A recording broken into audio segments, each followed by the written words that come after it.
galère sur 88.4, sur 88.4, 88.4.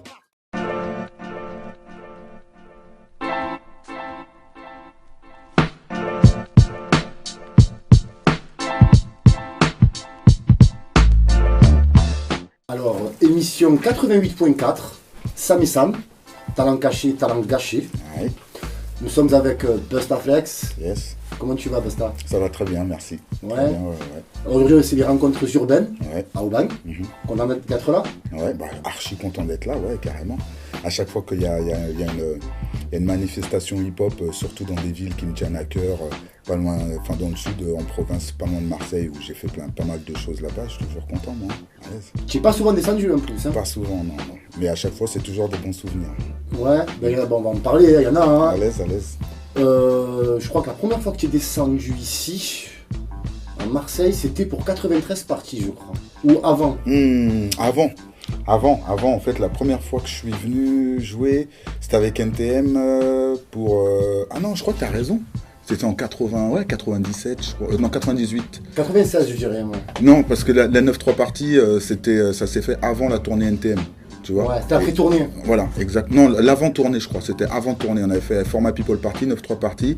Et après la tournée NTM, et je pense que c'était 98, un truc comme ça. Ouais, 98, je te dirais, je crois. Il y a un souvenir, je crois, un très gros souvenir de cette soirée à l'espace Julien. Ouais. C'est que tu es de la même génération que Soprano. Ouais. Bon, et tous les deux, vous étiez faciles en mots. Tu l'avais détecté dans le public et vous aviez improvisé un clash sur scène. En clash, non, un petit freestyle, un petit bœuf, quoi. C'était pas un clash. Un clash, c'est quand tu t'attaques au mec. Là, on s'attaquait pas. On essayait de faire de l'ego trip, on va dire, tu vois. Et ouais, parce qu'en fait, j'étais déjà venu à l'époque à Radio Grenouille. Et j'avais fait un freestyle avec lui. Et je me rappelle plus de l'autre rappeur qui était avec lui à l'époque, mais c'était avant qu'il devienne une star, et Psychiatre de la rime et plein de choses. Je pense que ça existait déjà, Psychiatre, mais il n'était pas encore vraiment connu, et moi non plus, hein. On était vraiment au tout début de nos carrières. Et après, on s'est perdu de vue. Mais je savais que Soprano, il faisait des choses, voilà, qu'il montait, il prenait son buzz, il faisait ses trucs. Et donc après, quand je suis venu à Marseille, j'ai su qu'il était dans la salle, parce qu'on m'a dit, ouais, il y a Soprano qui est là ce soir, mais je ne l'ai pas vu. Donc après, un moment dans mon concert, t'as vu, j'ai arrêté tout pour dire, ouais, on m'a dit qu'il y a un mec là qui se cache dans la salle et tout, là, il croit qu'il sait pas que je sais qu'il est là. Et donc voilà, je l'ai fait monter et j'étais content qu'il monte, voilà, et puis on a tapé un freestyle tranquille pour dire que je le respectais et que c'est comme ça que ça doit se passer aussi la musique, tu vois. Ouais, c'est vrai qu'il y avait eu un bel échange. Hein. Bah ouais, à l'aise. Bah, deux mecs qui se respectent, ils font les choses bien, tu vois. Ensuite, la découverte de Bustaflex, elle est toute simple. Ça a été avec DJ Cut Killer. Ouais. Il n'y avait pas internet à l'époque. Hein. Non. Ça veut dire que pour avoir l'information à Marseille, c'était dur. Il avait sorti une mixtape, je crois que c'était Hip Hop Soul Party. Avant ça, il y avait la cassette freestyle. Ouais, la cassette freestyle. Ouais, sa première, la numéro 1.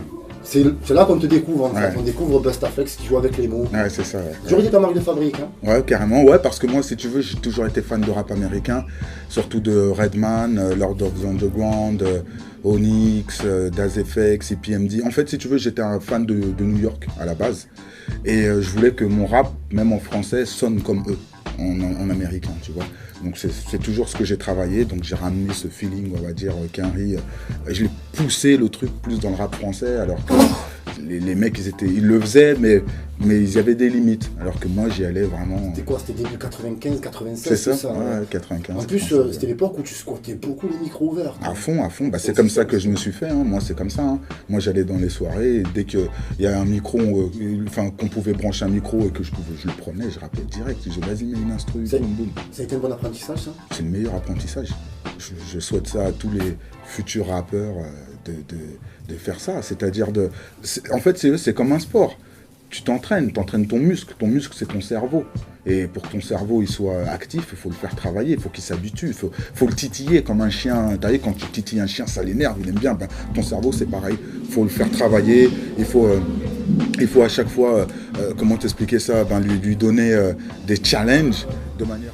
Tous ces micros ouverts que tu as fait et tout, comme on dit, ça a été un apprentissage, mais au départ, ça a permis de régler ton flow. Oui, carrément. Mais oui, parce que, en fait, ça, si tu veux, tu te mets en danger. C'est ça le truc. Quand tu fais des freestyles, t'improvises, t'as pas de texte, eh ben, tu te mets en danger forcément, parce que tu sais pas quelle rime va tomber, est-ce que tu vas être dans le beat, est-ce que tu vas être hors flow, est-ce que la rime elle va bien tomber, enfin, c'est tout ça, c'est plein de paramètres que tu dois prendre en compte en peu de temps, et que tu dois travailler avec, donc forcément, après quand tu dois écrire un texte ou tu écoutes de la musique, les idées elles viennent comme ça, les flows ils arrivent, parce que ton cerveau te propose des choses, parce que tu l'as déjà fait travailler, donc il te propose des nouvelles pistes à essayer, alors que quand tu n'as pas l'habitude, bah, tu restes toujours dans tes mêmes trucs, parce que tu fais pas travailler, donc tu dis bon bah c'est comme ça, je vais pas chercher plus loin, et tu fais, et donc du coup tu t'épanouis pas, et tu fais pas évoluer ton flow et ton rap quoi. Ensuite, après tout ça, il y a la rencontre avec l'équipe de Format People, ton pote Zoxy. Alors, l'équipe de Format People est venue après. Hein. On dit ça, mais en fait, ce qui s'est passé, c'est que Cool Chain, il était intéressé pour travailler avec moi. Cool Chain de NTM, pour ceux qui ne connaissent pas. Cool Chain de NTM, il savait qu'il y avait des maisons de disques qui voulaient me signer à l'époque parce que j'ai tout mon buzz, quand j'ai fait même mon premier maxi kick avec mes Nike, que j'ai sorti ou plein de trucs, c'était en indépendant, tu vois. Donc, ce que je veux dire, c'est que les maisons de disques, elles étaient intéressées pour me signer, pour faire quelque chose avec moi, pour signer mon premier album, pour faire quelque chose. J'étais au tout début de ma carrière, donc c'était intéressant pour eux. Cool Chain, il était au courant. Donc un jour on s'est croisés à Sony Music, parce que moi j'étais en édition chez Sony, et lui il était en production, dans les labels Epic, plus haut. Et donc on s'est croisés en bas, et il me dit est-ce que tu as 5 minutes pour parler et tout ça. Je dis ouais, à fond. On monte dans un bureau, et puis il me dit bon voilà, je suis au courant qu'il y a quelques maisons de disques qui sont intéressées pour te signer, et moi j'ai envie de réaliser ton premier album, j'ai envie qu'on travaille ensemble, j'ai envie de faire ça avec toi. Donc tu choisis la maison de disques qui t'intéresse, et puis une fois que tu as choisi, moi je te suis, quoi, on fait le truc ensemble. Et je lui ai dit oui direct, hein, Cool Chain qui me propose ça, mon frère, tu vois. Tu avais quel âge à cette époque-là? J'avais 19 ans. 19 ans, c'était en 97, j'avais 19 ans. Et donc il me propose ça, donc forcément j'ai dit oui direct.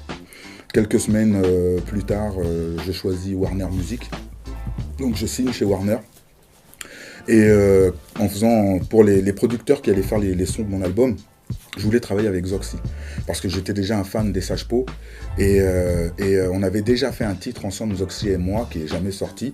À l'époque, il avait accepté de rapper avec moi, qui était amateur, et lui qui était déjà connu. Je sais plus comment on avait réussi je sais pas comment j'avais réussi à le contacter, et je lui ai dit est-ce que tu veux faire un morceau avec moi, tu vois, je suis pas connu, mais moi je te kiffe, je voudrais qu'on fasse un truc ensemble. Il m'a dit ouais, pas de problème. Donc j'étais chez lui à Boulogne, et donc on a fait un titre de ouf. Et donc après je me suis dit ben voilà, moi maintenant je suis signé en maison de disques, je peux me permettre de refaire venir Zoxy dans des bonnes conditions, donc je l'invite. Et donc en venant, je l'ai présenté à Cool Chain aussi, et le feeling il s'est bien passé. Du coup, comme on se voyait souvent, il venait en studio, Zox, pour Cool Chain, pour NTM, pour moi, tac, du coup il y a une amitié qui s'est liée, et du coup après Cool Chain il a décidé de monter Format People. Cet album que tu as sorti chez eux, ça reste un classique. Ouais, à ce qui paraît, ouais. De toute façon, sur ton t-shirt, il n'y a que des classiques. Ouais, carrément. Quand on regarde bien. Ouais. C'est même pas moi qui ai dit au mec de mettre mon t-shirt. Parce que c'est beau. Le premier album, toi, Quand tu arrives, c'était tout, bon, faut dire en 98, ça signait un tour de bras. Carrément. Dans les maisons de disques. Carrément. Toi, Quand tu arrives avec un nouveau flow, et les jeux de mots. Ça t'a pas étonné le succès d'un coup? Non. Enfin, non. Oui et non, en fait, non, parce que. Faut dire que tu avais 20 ans. Voilà, non, parce que je travaillais un petit peu pour que tout le monde puisse écouter ma musique, tu vois, et y adhérer, donc je voulais que ça fonctionne. Et en même temps, non, je pensais pas que ça allait aussi bien marcher, parce que, comme je te le dis, j'étais un fan vraiment de rap américain, et que mon album, il n'y a pas de retenue dans les vibes, dans les prods, dans ce que je voulais dire, comment je rappe et ceci, cela. C'est très New York. Donc voilà, je me disais, voilà, j'espère que les gens ils vont comprendre, quoi, tu vois. Et puis, en fait, je pense qu'ils ont capté ma sincérité, ce que j'avais envie de dire sur certaines chansons, comment je le disais. Je pense qu'à certaines personnes, ça leur faisait du bien d'entendre ce genre de rap avec ce genre de vocabulaire aussi, quoi. Même sur le premier clip que tu sors, je vois plein de temps. Je vois plein de temps. Tu as été influencé par Naughty by Nature. Pourquoi? Ah non, pas du tout. Pas du tout. Ah non, c'est marrant que tu me dis ça, mais non. Moi je pensais ça. Hein. Ah ouais, non, c'était juste parce que voilà, déjà je faisais beaucoup de basket avant, et je voulais faire un clin d'œil au basket. Donc on s'est dit, voilà, pourquoi pas. Accroché comme ça au panier. Ouais, pourquoi pas, ouais. Et on s'est dit ça, non, même pas avec Naughty by Nature, je t'aurais dit oui, mais. Ouais, mais non, on pense ça. Bon, il fallait dire que le clip avait bien tourné à l'époque, parce qu'il y avait deux chaînes musicales, on va dire, Il n'y avait pas encore Internet. Il y avait quoi? Il y avait MTV, je crois, et MCM. MCM, c'est là que nous, qu'on te découvre. Hein, ouais. En plus, ça a été vendu quand même bien, parce que plus de 100 000 exemplaires. Ouais. Disque d'or. Ouais. Qu'est-ce qu'on pense maintenant que ça a baissé comme ça? Maintenant, c'est à 50 000 exemplaires. Bah, c'est la crise, hein, c'est dommage. Parce que je trouve que ça rabaisse un peu le talent des artistes, même si les disques sont bons. Mais le fait de se dire qu'en vendant 50 000 disques avec iTunes mélangés plus les CD mélangés, ça n'a plus autant de charme que quand tu as vendu 100 000 disques à toi tout seul. Enfin, 100 000 disques, quoi, tu vois. Il n'y avait pas Internet, il n'y avait pas iTunes, donc forcément, tu ne pouvais pas cumuler les ventes. S'il y avait iTunes à l'époque de mon premier album, je pense que j'aurais peut-être vendu encore plus. Bon, bref. Mais le truc, c'est que, ouais, je trouve ça dommage, quoi, que ça baisse un petit peu le niveau, quoi. Non, pas le niveau, mais le prestige, tu vois, le prestige du truc, quoi. Parce que quand même, quand on te met une barre à 100 000, c'est 100 000. T'as vu, 50 000, tous mes albums, ils ont fait plus de 50 000. Donc j'aurais pu être disque d'or sur tous, alors que non. Il y en a qui ont fait 70, 80 000. Donc c'est pas disque d'or, tu vois ce que je veux dire. Donc... Mais tu sors l'album, succès. Ouais. Tu vois, bon, succès, il n'y a rien à dire, la critique. Tu as demandé maintenant. C'est plus comme avant. Ouais. Ça change, tourner avec Format People. Ouais, à fond. Je crois que c'est 2000.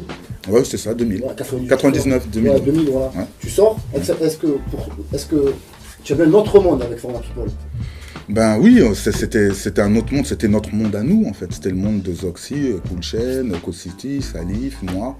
Et voilà, c'était... Mais je veux dire en province, tu vois, parce que tu étais cantonné sur Paris à l'époque. Tu vois, tu commences à sortir en province, hein, tu commences à faire les villes de province avec Format People. Tu t'attendais un tel succès, toi? Ah non, dans les concerts? Non, tu peux pas savoir. Nous on est... Enfin nous, je parlais de moi, mais moi je suis un vrai... Enfin quand je dis un vrai banlieusard, t'as vu, on sort pas trop, nous. Moi, j'ai de la chance de faire de la musique, voilà, donc c'est ce qui m'a fait découvrir du pays. Mais en vrai de vrai, on ne sort pas trop, on reste dans notre ville, on va à Paris, on reste dans notre ville, on va à Paris. Donc... Et le fait de savoir que, ouais, effectivement, quand j'allais dans certaines villes qui avaient un accueil, un accueil de fou, honnêtement. J'ai la main droite qui me démange, le mic ou mes phalanges dans ta bouche et que tu me déranges. Bouffon, tu rappes comme à l'époque de la carte orange. Tu te prends pour un baptisé pour pouvoir revendre ta carte orange. Gamin remballe-vie, tout est joué. Une fois que j'arrive dans la pièce, tout est joué classique, comme un 500 à cartonner. J'ai les bonnes cartonnets, voilà pour pardonner. Mais vous cartonnez, vos mains, vos culs ou vos races. Ça dépend des horaires, en place, en face. Avec ceux qui comprennent mon son, mon délire. Les autres pensent qu'ils font du lourd, du bon son, me font rire. Je marche chaque pas, fait 7 tonnes. Tu m'étonnes, ça t'assomme, pas ton capable de 5 tonnes. Ça joue les Kaira, les intrépides. Je t'instruis comme le fils à Will Smith dans Karate Kid. Je vis le rap, mange du rap, chie du rap. Trouve-moi dans mon 9-3, brûler de la Z ou du mic bouffon. Tu vas finir sous mes nailles. Car face à moi, t'es qu'un imposteur, t'es qu'un imposteur, t'es qu'un imposteur, t'es qu'un imposteur, t'es qu'un imposteur, t'es qu'un imposteur.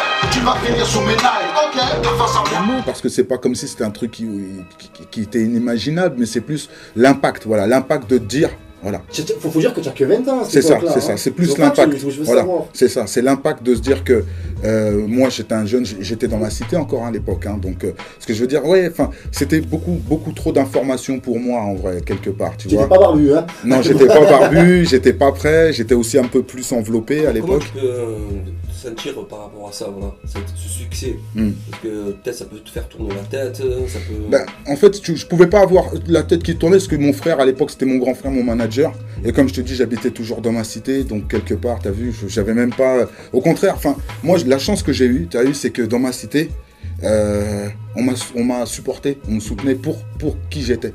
Tu vois le délire, ça veut dire que moi Bustaflex, je suis un mec qui aime rigoler, qui aime le rap américain, à l'époque qui mettait des vêtements larges et tout, donc tes potes ils t'appellent l'américain, le zoulou, tout ce que tu veux, mais c'est plus de la chambrette, c'était pas pour me critiquer, pour me casser, c'était plus, voilà, ils m'ont accepté comme, tu vois, je veux dire, dans mon... Exactement, parce que le personnage mentait pas, ils savaient que moi j'étais comme ça, je kiffais, donc n'empêche que j'étais bien élevé, bien éduqué, pas de soucis, donc on me respecte pour ça, je jouais pas un rôle, tu vois, donc forcément, quand après tu vois que ailleurs les gens ils ressentent ce truc là alors que toi tu te dis moi je sais pas, t'as vu j'ai fait un disque, je veux que les gens ils écoutent et qu'ils aiment pour mon style, pour ce que je fais, mais quand t'arrives et que tu vois que les gens ils connaissent tes paroles, ils font les refrains et tout ça, ils sont à fond, il y en a ils disent des trucs, ouais ta chanson elle m'a fait ci, elle m'a fait ça, j'ai vécu ça dessus, Ouais, toi, t'as 20 piges, t'es là, t'es content, mais tu comprends pas. Alors qu'aujourd'hui, j'ai de la bouteille, je comprends mieux quand les gens ils te parlent, parce que j'ai grandi en même temps que ma musique, si tu veux. Donc tu avais des grands frères derrière qui te disaient, bon, attention, on fait... Oui, mais quelque part, ils vivaient le truc en même temps avec moi. Parce que non plus, ils connaissaient pas ça. Tu vois ce que je veux dire? On est rentré tout de suite dans le grand bain, dans le game de ouf, maison de disques, concerts, NTM, clips qui passent à la télé, l'argent, les trucs. Moi, je suis un mec de cité, tu vois. Tu as sortir après, avec tout ça? Bien sûr, ben, on sortait en équipe. Tu sors, mais tu sors en équipe parce qu'on sait jamais. T'as toujours des mecs qui veulent te tester, des trucs qui font que. C'est la vie, c'est normal. Puis ça fait partie du rap. T'as vu, on fait de la musique de rue. Donc si j'habitais dans le 16e ou ailleurs, ben, ça me ferait peur. Mais c'est mon quotidien. Donc après, à partir d'un moment, t'es anesthésié. Tu calcules même plus. Donc tu sors avec tes gars, tu sais. Enfin, même sans tes gars, en fait, tu as toujours cette parano qui est là. Parce que quand tu es de quartier, malheureusement, tu es toujours un petit peu sur tes gardes. Tu sors chez te faire acheter ton pain. Même si tu connais, on sait jamais. On sait jamais. Il y a toujours des histoires de ouf. Il y a toujours des jaloux, en fait. Hein. Mais c'est même pas les jaloux, il y a des fous aussi. Il y a un mec, je sais pas, il va aller chercher sa dose, il l'a pas eu le vendeur, il te croise, il est fâché. Il peut les aléas de la vie, quoi. Eh ouais, ça peut arriver à n'importe qui. Voilà. Et alors, quand après t'es un peu plus connu et que ta gueule elle est cramée, c'est un peu dur de dire aux gens que t'es comme eux et qu'il n'y a pas d'histoire en vrai. Mais ils te voient autrement. Comme moi, je voyais les chanteurs que je côtoyais pas. Quand je voyais dans les NTM, les Assassins, les IAM sur des pochettes de disques à la télé, ben pour moi, tu t'imagines une vie qui va avec ces chanteurs. Donc quand moi ça m'arrivait, je comprenais pas. Mais je te dis, maintenant je comprends tout rentre dans l'ordre. Ouais, avec l'âge et tout. Mais oui, forcément, parce que tu te dis que ouais, les mecs il a kiffé, il kiffe, c'est normal. T'as fait ça pour ça. Mais quand t'es en plein dedans que tu le fais, que les gens ils kiffent, tu comprends pas. Parce que t'es pas habitué, t'es pas encore habitué à tout ça, quoi. Donc tu vois. Et sur le morceau, ouais. Parce que ceux qui n'ont jamais écouté, c'est un classique hein, avec Zoxy. Ouais, à l'aise. Busta, tu le déclines. Tu fais des références dessus. Tu l'as écrit comment ce morceau? Tu veux vraiment la vérité? Ouais, dis-moi la vérité. Parce que ça nous intrigue à nous. Alors écoute l'anecdote. À l'époque, il y avait les concours de DJ DMC. Tous les DJ étaient à fond là-dedans. Et Goldfinger, c'était mon DJ à l'époque, DJ Goldfinger. Et il participait à ce concours-là. J'avais été le voir. Ça se passait au Palais des Sports à Paris, à Porte de Versailles. Et le soir, j'avais rendez-vous avec Zoxy pour enregistrer ce morceau-là. La date était fixée, c'était pour son album. Donc, où était le jour, à telle heure, on enregistre le morceau. Tout allait bien. J'avais pas encore écrit mon texte. Alors, c'est ce qui s'est passé. Quand le concours il est terminé, parce que j'étais venu voir mon DJ, quand ça s'est terminé, on a enchaîné le studio. J'ai écrit mon texte dans la voiture de la salle au studio. Voilà. Tout simple. Ouais. Combien le trajet de Porte Versailles à Puteaux, ça c'est vite fait. Hein. 3 quarts d'heure. Ouais, même pas. Si ça roule, si c'est bouché, 3 quarts d'heure. Si ça roule, t'en as pour une demi-heure à tout casser. Mais j'étais chaud. J'avais déjà cette idée-là en tête, mais je l'avais pas encore mis sur papier, si tu veux. Donc voilà, j'ai écrit mon texte comme ça. En plus, dans la voiture. Avant l'album, hein. Oui, bien sûr. Il y avait les mixtapes Format People parce que tu faisais les premières parties de NTM. À l'aise, ouais, c'est ça. J'avais fait la première partie au Don, il les vendait, je crois, je m'en rappelle. Oui, ça. Ouais, à l'aise. Il est sorti bien avant, ouais. Et même, il est même pas tourné à Skyrock et tout ça, c'était un truc de ouf à l'époque. Et je l'ai écrit dans la caisse. Et après, je suis arrivé là-bas, j'ai rappé. Et en plus, l'euro était pas encore sorti, hein. Le Roro, le morceau. Ben non, c'était pour celui-là, j'ai écrit. Ouais, non, l'euro, les sous, l'euro. Ah non. C'est pas encore sorti. Tu as annoncé que l'euro arrivait. Non, en fait, le Roro, c'est l'or chez nous. Ah, ok. Ça veut dire quand tu... les euros, non, en fait, c'est Zox qui avait eu cette idée de faire on veut le Roro, c'est le disque d'or, en fait. Ok. C'est d'avoir l'or, on veut le Roro. Voilà, c'était ça. Ok. Ensuite, tournée d'NTM passe. Ouais. Tu vois, et tu sors un nouvel album. Ouais. Sexe, violence, rap et flouze. Ouais. Après, je crois que c'était un... C'est en 2000. C'était en 2000. Ouais, je crois que c'était un 9 titres. 9 titres, ouais. C'est ça. C'était un 9 titres, tout ça. Pareil. Sans promo en plus. Non, ouais. Un petit peu quand même, si, ce que j'avais fait comme des couves de magazine. J'avais fait Radical à l'époque, la couve. J'avais fait quoi d'autre encore? J'avais fait l'affiche. C'était la première fois que je faisais le magazine, l'affiche, la couverture, parce que pour mon premier album, je n'avais pas fait.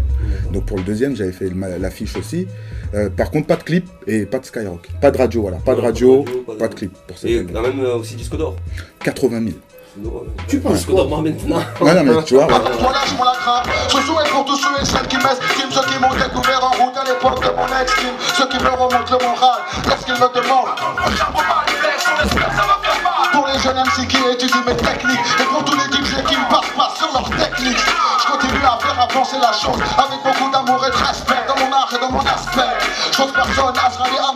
me fait kiffer, si ça te fait kiffer, je te jure que c'est pas fait exprès.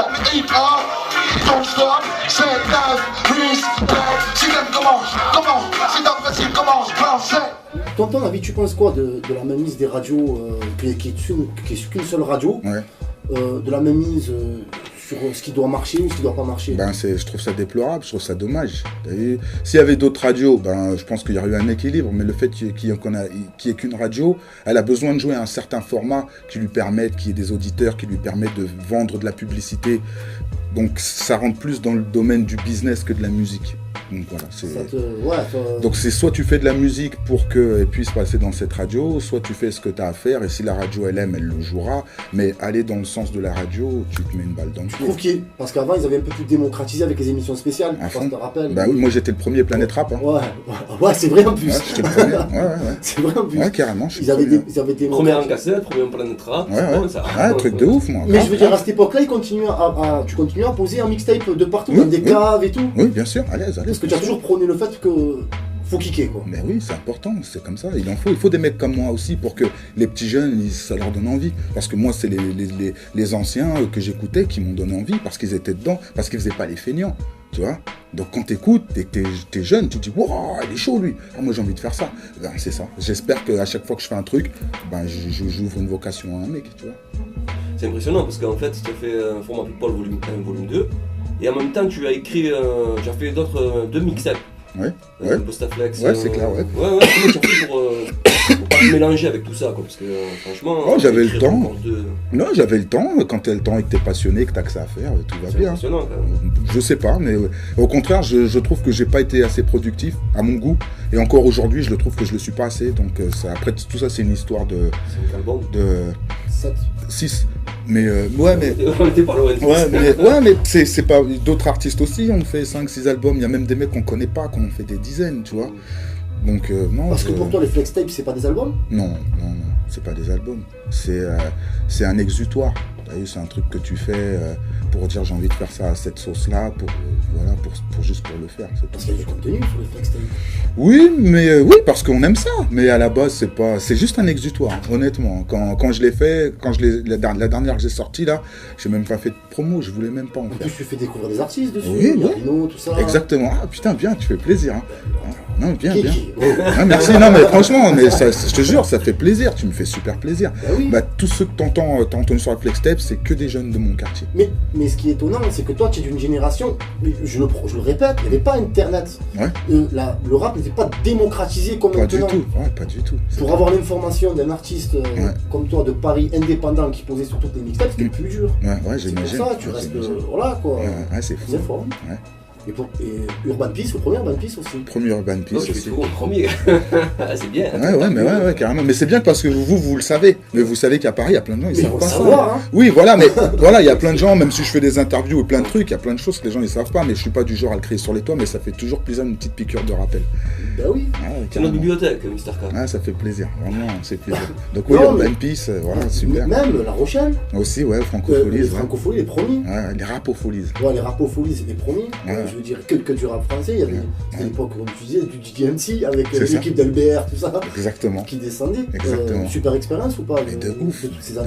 Parce que je t'ai dit, moi, en fait, si tu veux, j'étais dans un truc où en même temps que j'étais fan et que je kiffais, je côtoyais des mecs qui étaient déjà plus ou moins en place, comme les 2 Balles de Neg, comme un peu la Clica, comme tu vois des artistes qui étaient des Sléo et tout ça, qui avaient déjà des noms, qui faisaient des trucs plus professionnels que moi encore. Donc moi ça me faisait kiffer d'être là, tu vois. Parce que je me disais j'arrive, je suis là, j'arrive. Ton plus beau concert? Mon plus beau concert? Celui que j'ai le plus kiffé. Est-ce que c'était en France? En Suisse, Belgique. Je crois que, honnêtement, je me rappelle pas. J'ai des images, plein d'images, mais j'ai pas... Le premier, parce que de toute façon, c'est toujours le premier qui est... Non, pas mes premiers, parce que dans mes premiers, j'étais trop brut, trop impulsif.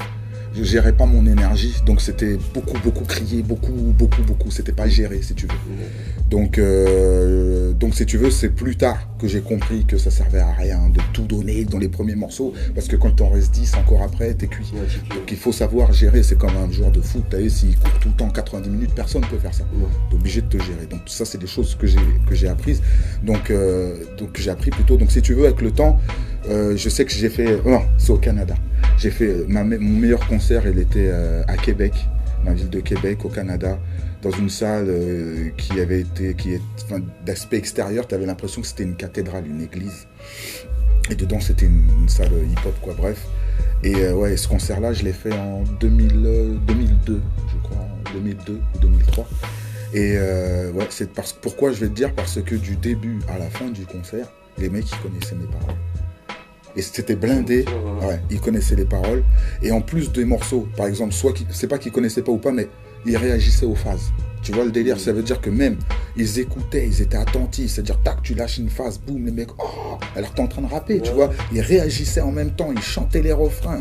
Voilà, on m'a jamais donné autant d'amour pour mon rap. Voilà, donc cette date-là au Canada. Les Québécois. Ah ouais, moi, ils m'ont donné, ouais, je m'en souviendrai toujours que... Il n'y a pas que le Roi Enoch, hein, faut le dire. Ben non, il y a plein de groupes, bien sûr. Mais voilà. 2002-2006, il y a eu un stand-by, tu vois. Oui, alors je t'explique. Ce qui s'est passé, c'est que dans ma maison de disques, il y a eu du changement chez Warner. Et quand il y a eu du changement, c'est-à-dire qu'ils ont fait une restructuration, ils ont changé de PDG. Et lorsque le PDG est arrivé avec une nouvelle équipe. Et donc on m'a intégré dans cette équipe. Le temps que ça a pris, on va dire peut-être 1 an, le temps qu'on s'occupe vraiment de mon cas pour que je puisse faire mon album. Le problème qu'il y a eu, c'est que ce PDG, il est tombé gravement malade. Ah ouais. Donc, mais une très grosse maladie, Donc, il a été à l'hôpital. Et pendant 1 an, il n'y avait personne. Ils ont remis un autre PDG. Et quand ce PDG-là, il est arrivé, eh ben, il est décédé. Il a eu un accident de moto. Wow. Ouais, et il est décédé. Donc, encore une fois de plus, j'ai perdu 3 ans, on va dire 2-3 ans. Après, il y a eu une autre équipe qui est arrivée avec Thierry Chassagne, c'est le nouveau PDG qui est arrivé. Et lui, il arrivait avec Up Music, c'était le label Up Music. Mais le souci qui est arrivé avec eux, c'est que quand on m'a intégré dans ce label-là, les artistes avec lesquels eux ils travaillaient, c'était pas du tout le style que moi je faisais. Et ce label-là voulait que je fasse le style de musique. Donc tu vois, j'étais à côté de Tragédie, de Michael Youn, de Camaro, voilà, c'était ce label-là qui produisait ces artistes. Et moi, j'étais là-dedans. Donc, quelque part, voilà. Je n'ai pas travaillé avec eux. Peut-être que c'était l'équipe qui était à l'intérieur, qui n'était pas street, quoi. Qui avait pas... regarde les artistes que je t'ai dit qu'ils produisaient, quelque part, voilà, c'est pas... Tu sais qu'un DA, il a ses DA aussi à côté, tu vois ce que je veux dire. Ouais, mais ils changeaient d'équipe. Donc, si tu veux, le DA, c'était le même DA pour Camaro, Tragédie, moi. Il n'y avait pas le même impact que j'ai pu connaître en format. Mais pas du tout. Les mecs, ben non, c'est ça le truc. Donc, ça a été de la bagarre à chaque fois. Quand je ramenais des nouveaux morceaux pour leur faire écouter, voilà, je veux faire mon album, j'en ai pas sorti depuis 2002, on est en 2004, on est en 2005, il faut faire quelque chose, tu vois. Et donc, à chaque fois, c'était la bagarre. Ils aimaient pas ce que je ramenais, ils aimaient pas. Et comme mon contrat, il était fait, j'avais un contrat sur 4 albums. Donc, c'était le dernier, en fait, que je devais faire. Et ce qui s'est passé, c'est que ils m'ont laissé le faire. Ils l'ont sorti en été, ce qu'on ne fait jamais. Pardon, ils l'ont sorti le 8 juillet, un truc qu'on ne fait jamais. Sans clip, sans promo, sans rien. L'album, il n'a pas marché, ça a été un beat total parce que j'ai perdu 4 ans, on ne m'a pas entendu. D'autres rappeurs sont arrivés. Mon album, il est sorti dans des conditions de merde, et donc forcément, ça les arrangeait. Au mois de novembre, ils m'ont dit, bon bah ton album, il n'a pas vendu, c'était ton dernier, salut. Ça t'a arrangé en même temps, bah non, ça m'arrangeait pas, j'ai perdu 4 piges, mon frère. Ouais, 4 piges, mais...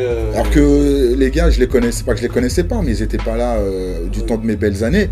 Tu vois, ils ont rien fait pour que ça puisse continuer, tu vois. Donc, non, je leur en voulais beaucoup. Bah ouais, mais le but d'un artiste, faut le dire, quoi. Bon, après, pas tous les artistes, le but d'un artiste, c'est que sa musique soit le plus écoutée. Bien sûr. Il y a ça aussi qui fait chier. Tu as une maison de disques, et une maison de disques, c'est comme ça, quand tu signes un artiste, ça fait retour. C'est ça. Après, tu te retrouves dans un autre monde, tu te retrouves en indépendant. Quoi. Exactement. Avec, je crois que tu étais avec ton frère beaucoup. Non, à cette époque-là, je travaillais plus avec mon frère encore. Avec ton frère ? Non, c'était terminé. Non. En fait, ce qui s'est passé, c'est que un des chefs de produit de Warner et qui ensuite travaillait dans le label For My People, il a décidé de monter son label qui s'appelle H24 Mazik. Et donc il m'a signé, il m'a dit ouais vas-y moi je te signe et tout ça, on va travailler ensemble. Et je lui dis ok, puisque je le connaissais bien, il me connaissait très bien aussi. Et donc du coup on a sorti Sex, Violence, Rap et Flouze volume 2. En novembre 2008. C'est ça, exactement. C'est qui produit par Madizom et Segundo. Si tu veux, Madizom, c'est lui qui faisait toutes les prods de Format People, pour NTM aussi, et pour mon premier album aussi, et pour Zoxty aussi. Comment ça se fait que j'ai pas pu faire de clip pendant ces années, ces 4 années? C'est eux qui te bloquaient tout en fait. Mais bien sûr. T'as pas le droit de faire un clip. Non, t'es en maison de disque. Il faut qui décide. T'es un joueur de Barça, d'accord? Le Real, ils veulent que tu joues pour eux. Ils vont te laisser Barça aller jouer.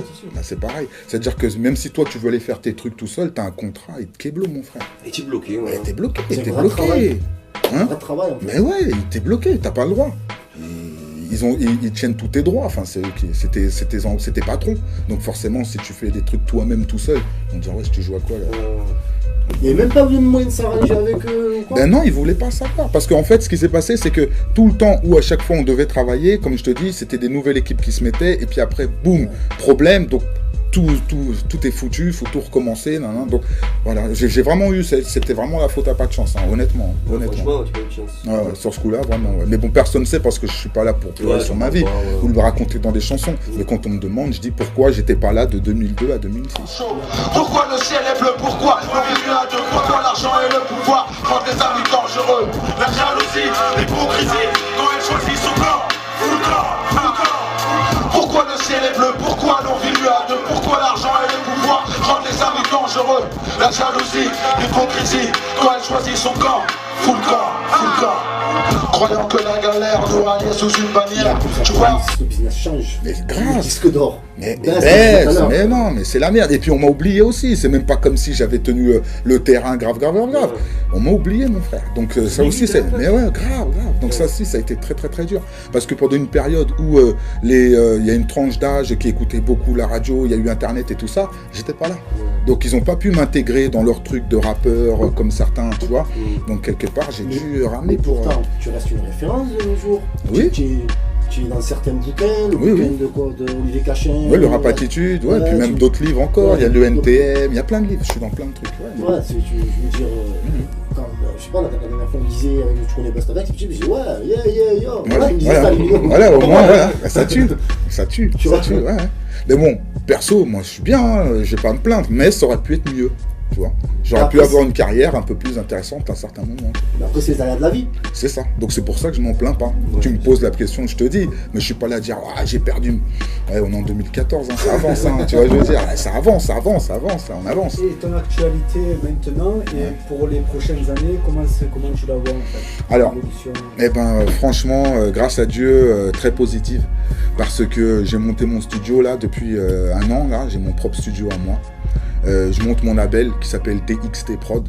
TXT pour 31x3. 31x3, qui veut dire 93. Et donc ça s'appelle TXT Prod. Le premier artiste que je produis, c'est Hornet. C'est un jeune de mon quartier que j'ai fait rapper dans ma Flextape. Et ensuite qui faisait déjà ses trucs avec Sadek, Rabat, des rappeurs un peu connus dans l'underground. Sadek est déjà connu, bon bref.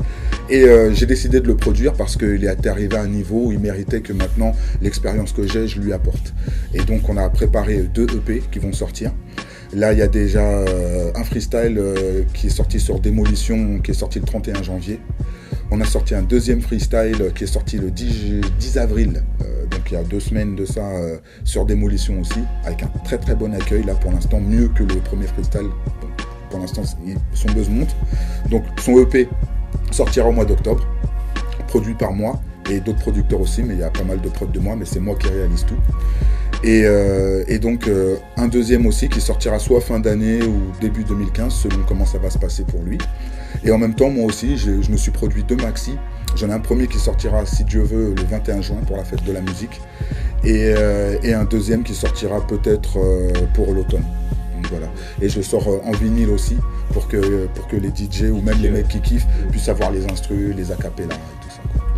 Ouais, en avril 2012 tu as sorti aussi un album avec des morceaux. C'est la Flextape, ça. C'est la Flextape. Voilà. Pourquoi 93.8? On dirait une radio. En fait, c'est parce que c'est mon département. D'accord. C'est 93 800. D'accord. Voilà. 3. Voilà. Donc c'est ça.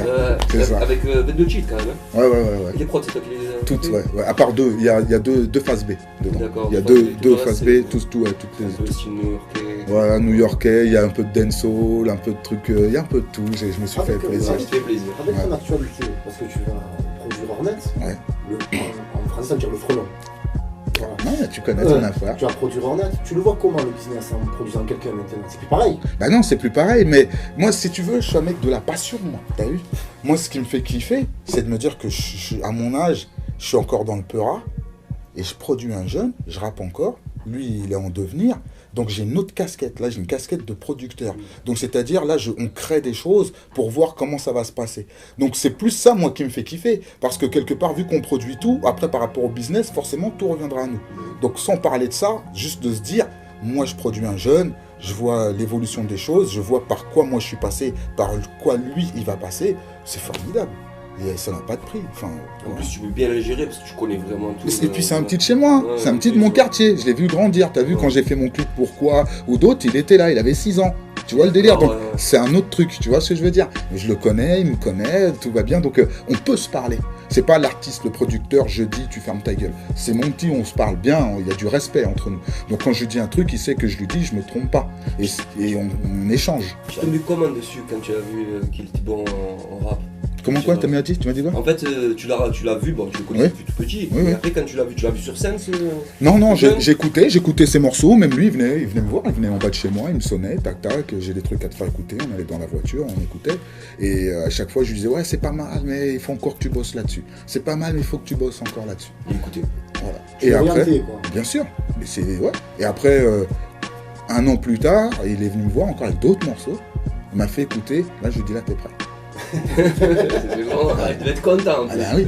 Là je lui dis là t'es prêt. C'est bon. Là t'es prêt pour qu'on travaille ensemble. Tu l'as envoyé un peu micro ouvert, tout ça, à droite à gauche? Non, parce que si tu veux, il a fait déjà ses armes tout seul. Ouais. Tu vois, si tu vas sur internet, tu verras plein de trucs à lui qu'il a fait avant qu'on travaille ensemble. Donc il était déjà dans son jeu. C'est ça, tu le prenais, ça, le fait d'aller apprendre à droite à gauche. Mais bien sûr, oui, mais il n'y a plus d'hip-hop aujourd'hui. Il n'y a plus d'hip-hop, c'est plus pareil. Il reste des militants quand même. Oui, mais ce que je veux dire, les jeunes, ils sont pas là-dedans.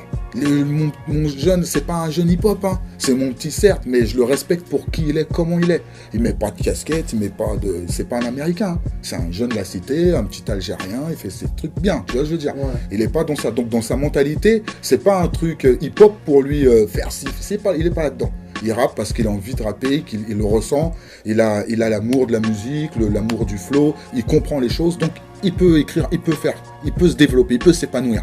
Mais les codes que moi j'avais, ça l'intéresse pas. C'était pas ces trucs. Tu trouves que ces codes-là de cette décennie, c'est fini? C'est pas fini, comme tu dis, il y a des militants qui font. Militants, c'est encore péjoratif entre guillemets. Il y a encore plein de gens actifs qui font les choses en vrai. Mais cette démarche de ouvrir, de plus laisser la vibe à la spontanéité dans les soirées ou dans les trucs, non, tout est géré aujourd'hui. Hein. Le DJ il fait ses sets, il y a l'artiste qui va chanter, c'est là, mais te dire, ah tiens, dans telle soirée, je sais pas, il y a tel rappeur qui est là et tout, peut-être il va prendre le mic, pourquoi? Parce que c'est un artiste et il est dans son milieu, pourquoi pas? Bah aujourd'hui, non, c'est plus comme ça. Voilà.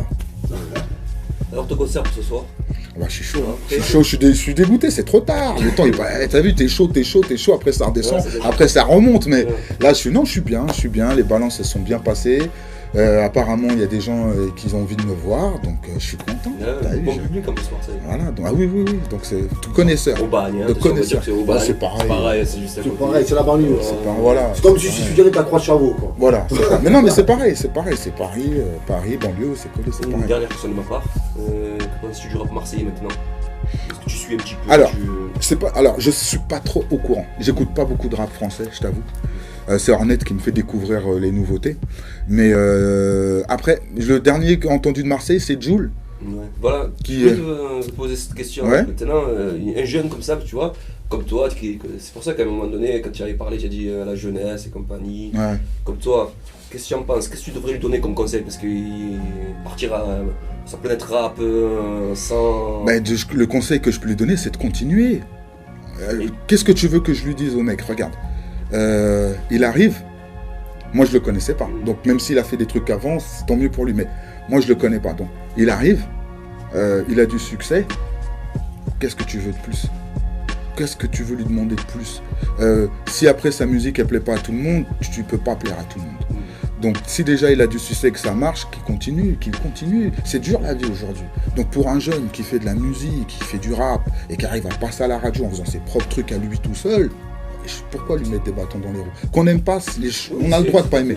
Mais fasse son truc. Moi, qu'il continue son truc. Ouais, moi, je l'encourage. J'encourage tous les jeunes qui font des trucs eux-mêmes. Et que quand il y a du succès, de continuer. S'il n'y en a pas, il n'y en a pas, mais c'est la passion avant tout. Je pense que quand le mec, quand lui, il fait ses trucs, il se dit pas, j'espère que je vais vendre des millions. Il se dit, je vais faire, et j'espère que les gens, ils vont kiffer. S'ils kiffent, tant mieux. S'ils kiffent pas, dommage. Parce que j'aime la musique, tu vois. Tous les mecs qui rappent, ils aiment la musique, en vrai. Mais tout le monde... Aujourd'hui, ce que je veux dire, en fait, c'est que je trouve que c'est beaucoup plus facile. C'est beaucoup plus facile. Les jeunes, ils ont plus de couilles que nous quand on rappait à leur âge. Pourquoi ? C'était dur. Va, rappelle-toi avant, mets une casquette comme ça. Voilà. Va dans ta cité, il y a 20 ans, et mets ta casquette comme ça. T'es un extraterrestre. Tu vois ce que je veux dire ? Aujourd'hui, c'est normal. Aujourd'hui, un jeune, il rappe, il va dire, je rappe, je fais des sons. Il a 15 ans, il a 16 ans. Avant, on n'avait pas d'ordinateur, il n'y avait rien. Donc, ce que je veux dire, c'est qu'ils ont plus ce truc d'y aller, t'as vu, et de faire, alors que nous on se disait je suis pas prêt, j'y vais pas. Mais eux c'est plus j'y vais, nique sa mère, tu vois le délire. Et donc j'aime bien cet état d'esprit, mais après ils se rendent compte que ah ouais, j'ai foncé dedans, il me reste encore quelques années, comment je vais faire, parce que j'ai...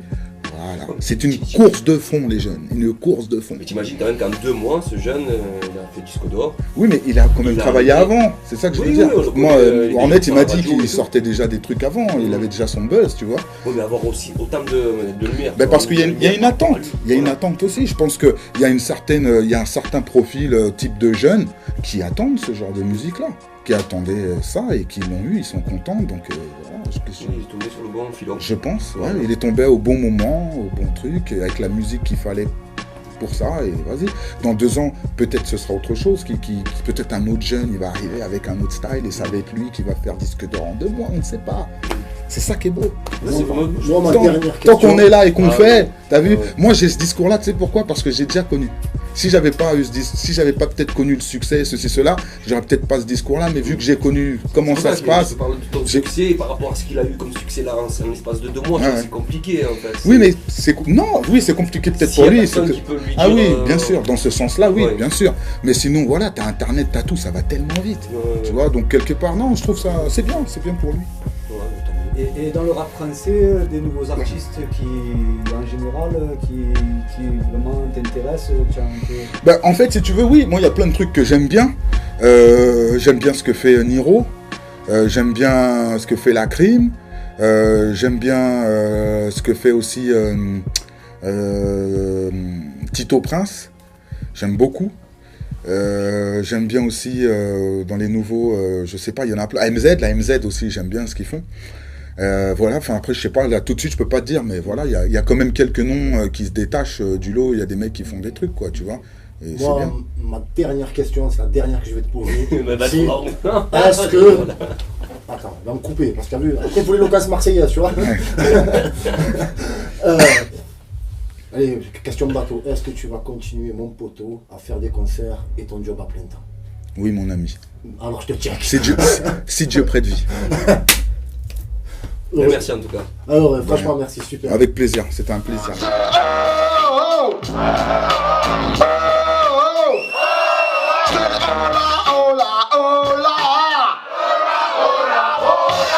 C'est vrai que c'est mortel, complexe, ta belle sortie. Contrôle la mortie, ta face shoot dans les orties. Flex en gestion, accumulation de phrases. Personne n'est depuis 1940. Donne des tonnes d'ordi, colis. Fais ton mic comme Oli. Flex là-bas comme Ali, tout sera lui. Un bon mouvement, même si on sait que le mouvement, lentement mais sûrement, mais surtout hip-hopement parlant. Représente à 100% authentique. 93800, 93200, pour me faire 200. Tu le sais déjà, la tente est longue, fallait avoir l'âme strong. Être fort comme quiconque, moral de fier con, être sûr de soi, arrêtez de croire dans le ventre en soulevant les gens jacques, en soulevant les choses, et où que ce soit, faire les choses à fond, vivre en l'instant présent, c'est une la tienne et s'apercevoir qu'elle a 16 ans, merde, oh, non, je suis pas pédo, parlons d'autre chose, et pour que je t'ose, fais tourner le pédo, c'est pour la rime, et le style, je vais être un vrai bad boy au style qu'on respecte dans la ville, quand sur 88.4, sur 88.4.